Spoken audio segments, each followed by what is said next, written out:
dan itu sudah masuk ke delik penipuan.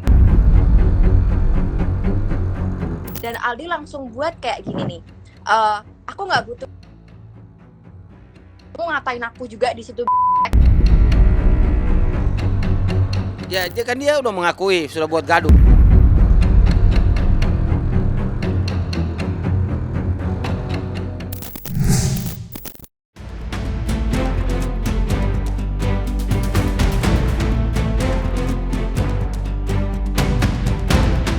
Nama penyanyi Aldi Maldini sedang ramai menjadi perbincangan di media sosial usai dituding telah melakukan penipuan dengan kedok dinner bersama fans.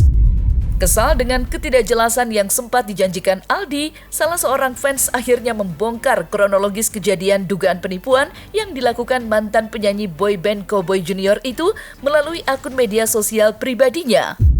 Ironisnya, tidak hanya 1-2 orang saja yang mengaku menjadi korban, tetapi mencapai puluhan. Bahkan salah satu fans dari Malaysia mengaku mengalami hal serupa. Sontak saja, Aldi Maldini menjadi bulan-bulanan netizen yang geram dengan tindakan pelantun lagu Biarkan Aku Yang Pergi itu. Dan berikut pengakuan salah satu fans Aldi Maldini yang mengaku merasa ditipu hingga meminta uang yang sudah ditransfer segera dikembalikan.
Ada dugaan penipuan yang dilakukan oleh salah satu vokalis dari boyband zaman dulu dengan kalimat dinner yuk, dan itu mengakibatkan banyak fansnya melakukan sebuah kegiatan pentransferan, melakukan transfer keuangan dengan nilai nominal yang signifikan untuk mengikuti dinner bareng salah satu vokalis tersebut. Namun faktanya dinner itu tidak dilakukan dan itu sudah masuk ke delik penipuan. Delik penipuan jungto Undang-Undang ITE karena penawarannya kalau kami lihat itu melalui sosmed. Jadi sudah masuk delik tindak pidana penipuan jungto Undang-Undang ITE. Pasal yang bisa dikenakan itu pasti pasal 378 KUHP jungto pasal 45 ayat 1 Undang-Undang ITE, dan ancaman hukumannya itu adalah 6 tahun. Bila ancaman hukuman di atas 5 tahun, maka yang sudah menjadi tersangka itu langsung bisa ditahan. Namun ini adalah delik aduan. Jadi barang siapa yang merasa dirugikan harus membuat laporan polisi, baru delik ini bisa masuk. Kasus dugaan penipuan yang dilakukan Aldi Maldini dengan kedok dinner bersama fans sebenarnya bukanlah kali pertama. Mundur 4 tahun ke belakang, tepatnya pada 2021, kejadian serupa juga pernah terjadi pada salah seorang fans hingga menuntut pengembalian atas uang yang sudah ditransfernya. Bahkan kala itu Aldi sampai harus mengklarifikasi dengan melakukan siaran live bersama dengan salah seorang fans yang menudingnya telah melakukan penipuan. Dalam klarifikasinya, Aldi menyebut kegaduhan itu terjadi karena ketidakbecusan asistennya yang tidak dapat menghandle komunikasi dengan baik. Lepas dari siapa yang salah dan benar, kegaduhan yang dibuat Aldi hingga membuat fansnya marah telah mencoreng citranya sebagai bintang. Terus habis itu kan ternyata videograferku kena COVID, jadi diundur tanggal 1. Tanggal 1 aku drop banget karena habis waktu itu syuting untuk video klip yang lagu baru. Terus diundur lagi dan ternyata katanya si admin itu, dan sebenarnya satu lagi sih halnya. Nomor itu memang ada. Nomor itu memang aku dulu pakai waktu zaman pakai iPhone, waktu zaman sama Erika. Anak-anak pun tahu kok semua kok, bisa ditanya ke yang lain-lain. DM kayak begitu, ya jujur agak kaget juga sih karena sebelumnya biasanya tuh kalau ada yang kayak gitu tuh yang lain-lain tuh DM dulu, Kak, sorry Kak, yang kayak gini gimana ya Kak, gini-gini. Biasanya kebaca, ya mungkin kalian pernah DM tapi aku nggak baca. Sebenarnya kesalahan dari gue adalah gue mempekerjakan orang yang ternyata tidak bisa. Kebetulan kan waktu itu kan saya udah follow. Iya. Terus kebetulan lagi ngeliat snapgram, ada lihat ini, terus aku capture, aku kirim ke si admin. Ini kenapa? Barulah dia minta, soal dia udah minta refund dan segala macam. Akhirnya aku refund soal pembicaraan chat. Yang Aldi bilang, kayak oh ini gimana? mau gue transfer berapa gitu kan? Maksudnya? Kan waktu itu kan WhatsApp-nya udah move ke Aldi, adminnya udah bilang sendiri di situ dia udah ngetik Enggak kanan di ada. WhatsApp. Sekarang gini deh, kalau mau ke aku ya, posisi jam saat itu nih kalau mau lihat CCTV ini di apart, aku lagi ngapain bisa lihat. Oke ya, kalau gitu Nggak nanti ada, tolong dikasih makanya videonya ya. maksudnya Kapan gini. Aldi lagi yang di CCTV itu nanti tolong di-share di akun Aldi nggak Oke. apa-apa, atau Aldi cukup kirim ke aku nggak Oke, apa-apa. enggak, yang perlu kamu tahu admin itu tuh posisinya nggak di sini soalnya. Terus adminnya siapa namanya? Admin ini posisinya nggak ada di sini. Iya, adminnya siapa? Febrio. Oh ya, Febrio, nanti tolong akun Instagramnya kirimin ke aku ya. Nah ini yang aku harus jelasin, karena dia saking takutnya. Tadi kan mau ngajak live berempat, bahkan sampai aku tawarin untuk live bareng. Ternyata pas aku lihat WhatsApp-nya, aku sudah diblok, akun IG-nya sudah tidak ada. Ini aku lagi minta tolong temennya untuk cari si Gio hari ini untuk ngabarin aku lagi gitu loh. Maksud Aldi kemarin nge-capture akun Instagramku, padahal di snapgramku itu aku nggak nge-tag Aldi sama sekali, dan Aldi langsung buat kayak gini nih. Aku nggak butuh, aku ngatain aku juga di situ tag, dan sebelumnya di chat WhatsApp ngatain aku, udah kamu ngatain. Sorry kalau Jadi gini, kalau korban banyak nih, contoh umpamanya kan kalau dilihat kan per orang 500.000 nih. Kita lihat berapa banyak orang yang dirugikan. Kalau memang ada lebih dari sekian orang, lalu ada korban, lalu mereka melaporkan contoh dengan 378 ya KUHP, penipuan, junto undang-undang ITE, karena lewat media sosial dia menyampaikan kegiatan tersebut. Ya bisa aja, ya kan? Kalau umpamanya betul-betul ada orang sangat dirugikan dari perkara tersebut, bisa aja dilaporkan, ya toh. Dan ini bisa menjadi proses menjadi masalah pidana, itu aja. Dan saya berharap juga kalau memang korbannya tidak begitu banyak, ya segera kembalikan uangnya. Kalau tidak kembalikan uangnya, maka segera buat acaranya, itu aja. Ada orang yang menjadi korban, kita belum tahu berapa banyak orang menjadi korban dalam perkara tersebut, ya kan, dari follower dia atau fans dia, berapa banyak orang yang korban kan belum, kita belum tahu, ya kan.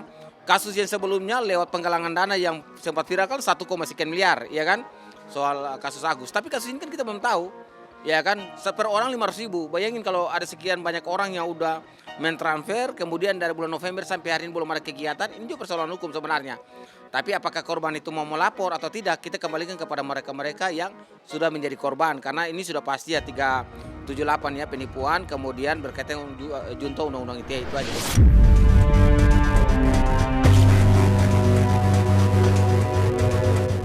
Media sosial X sepertinya menjadi ruang pengadilan bagi Aldi Maldini.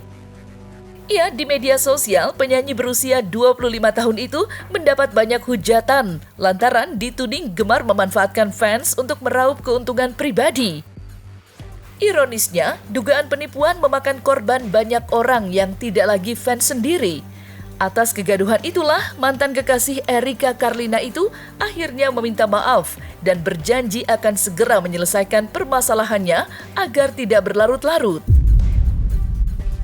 Saya mengakui segala kelalaian dan hilaf yang saya lakukan untuk menyelesaikan masalah-masalah yang sudah kian menumpuk dan menjadi banyak gunjingan banyak orang. Izinkan saya memperbaiki ini semua. Kali ini dengan bantuan orang-orang yang masih percaya dengan saya. Izinkan saya menyelesaikan semuanya. Dan sekali lagi saya meminta maaf. Tulis Aldi Maldini menyampaikan permintaan maafnya.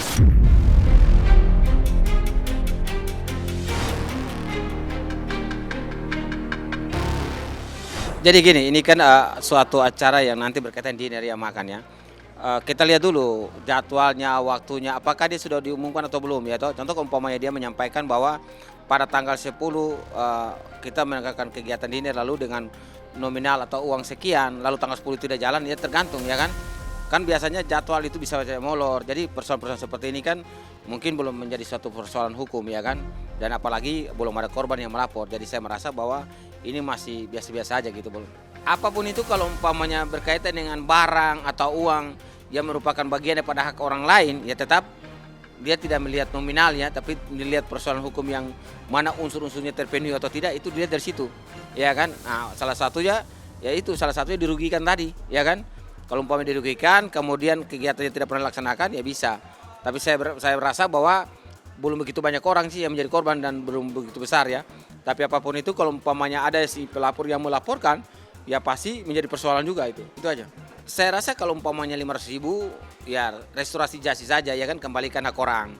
Karena itu kan bukan nominal besar ya kan. Kalau umpamanya penipuan dengan sekian puluh juta ke atas ya waktu wajib pidana ya kan. Tapi tetap kalau kasus seperti ini RJ atau restoratif justice, kemudian si pelaku yang merugikan masyarakat segeralah mengembalikan uang mereka kalau hajatannya tidak jalan.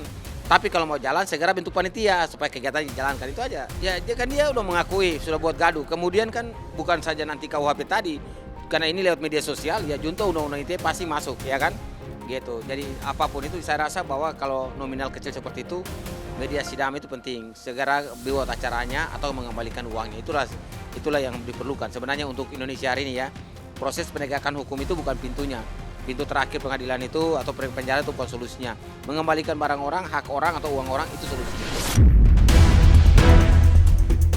Kasus yang menyeret Aldi Maldini hingga ramai menjadi perbincangan dan viral di media sosial akhirnya terdengar juga ke telinga mantan rekan sepanggungnya, Kiki. Melalui unggahannya, Kiki menyindir Aldi dengan pesan menohok. Minggu pagi malah emosi. Di mana Anda? Hidup emang lucu. Kemarin korban, sekarang keluarga sendiri jadi pelaku. Pokoknya lo nggak boleh ngilang ya, Di. Lagian kenapa nggak minjem ke gue aja sih? Gue ada kalau segitu. Asal alasannya jelas, jangan buat orang meninggal. Tulis Kiki dalam unggahannya di media sosial.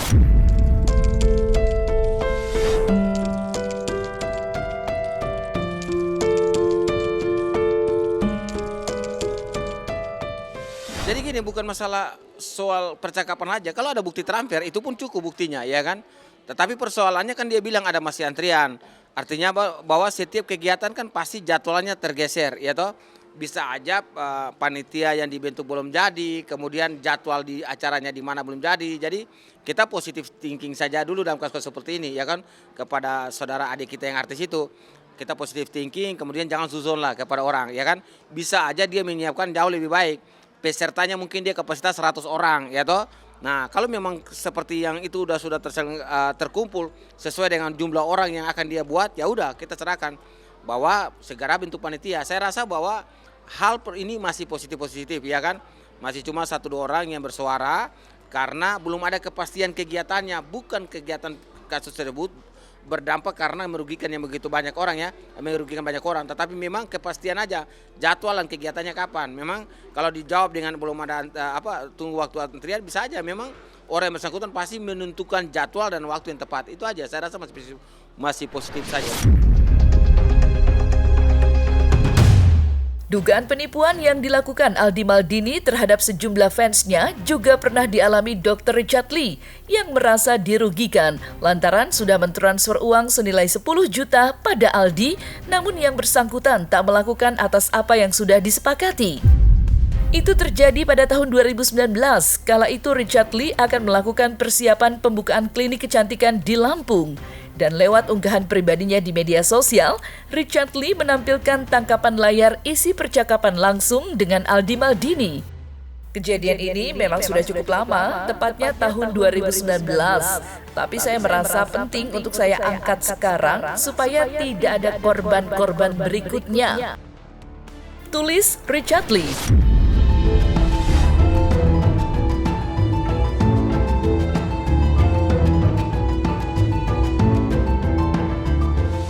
Tapi kalau selama belum ada korban yang melaporkan, ya ini sudah harus menjadi warning buat yang bersangkutan. Ya kan, kalau bisa juga atensi dari kepolisian untuk memeriksa, memanggil terkait dengan kasus-kasus seperti ini untuk diperiksa. Ya kan, berapa banyak orang yang sudah menjadi korban. Itu polisi tanpa ada laporan pun harus atensi terhadap proses-proses seperti ini supaya mencegah jangan sampai timbul lagi korban yang lebih banyak. Itu aja.